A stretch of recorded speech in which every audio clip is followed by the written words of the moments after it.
How to change name on Fire Kirin. Hi guys, it's Mikran from Gaming Basics. Today I am going to guide you how to change name in Fire Kirin.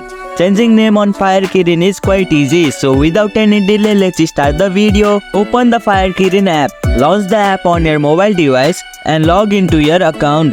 Go to your profile. Look for your profile or account setting. This is usually represented by an icon or menu option, often found in the top corner of the screen.